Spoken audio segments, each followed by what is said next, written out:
Ever get that feeling? Like you're stuck on this treadmill of work and save, work and save. Oh, yeah, definitely. Like you're always prepping for someday, but maybe missing out on right now. Exactly. And that's what we're diving into today. This whole idea of, are we maybe saving too much and not living enough? Right.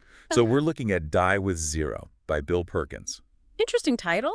It is. And we're pulling some insights from the Financial Foundry, too. It's going to be a good one. Looking forward to it. So Perkins, he kind of throws down the gauntlet. Like he says straight up, this whole safer retirement thing, maybe it's not the be-all and end-all. Yeah, he really challenges that conventional wisdom, doesn't he? He does. And, it makes you think.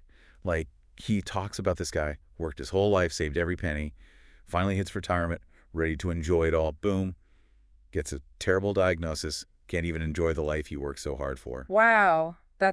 Yeah, you build and build, and Girl, then. it's like, what's the point? Mm. And that's where Perkins brings in this really cool idea, these time buckets. Okay, yeah, I've heard of this. So picture this, right? 3 buckets. One for your younger years, one for middle age, and one for later life. Makes sense. And Perkins says, instead of just pouring everything into that retirement bucket, we should be thinking about each stage of life. What do we want to experience? What do we need to make those experiences happen? Interesting way to look at it. So, like, allocate resources to each bucket, not just the last one. Exactly. Because let's face it, that backpacking trip across Europe might be awesome at 25. Yeah, probably not so much at 75. Exactly. And then Perkins throws this curveball, this idea of spending down for memories. Spending down. Now, that sounds a little risky. Right. I thought the same thing. But hear him out. He's not saying blow it all on a cruise, right? He's talking about using your resources to make incredible memories while you're still young enough, healthy enough to truly enjoy them. Okay, I see where he's going with this. So, like, instead of hoarding money for some unknown future, you're using it to enhance your life right now. Yes. And he gives this great example. This woman always dreamed of seeing the Northern Lights, right? But she wasn't getting any younger.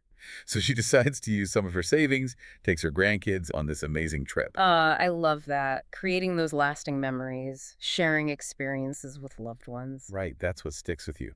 And, it brings up this whole question of enough. Like, how much is enough? Yeah, how much do we really need to feel secure? Exactly. And does Die with Zero mean living like a pauper? I think Perkins is more nuanced than that. He's not advocating for recklessness or ending up broke. It's more about finding that balance. Right, between being responsible and actually enjoying life. Exactly.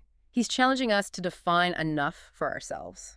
Like, what are we working towards? What experiences would we regret missing out on? Ooh, that's a good one. Right. If you knew you only had a certain amount of time left, what would you do differently? What would you prioritize?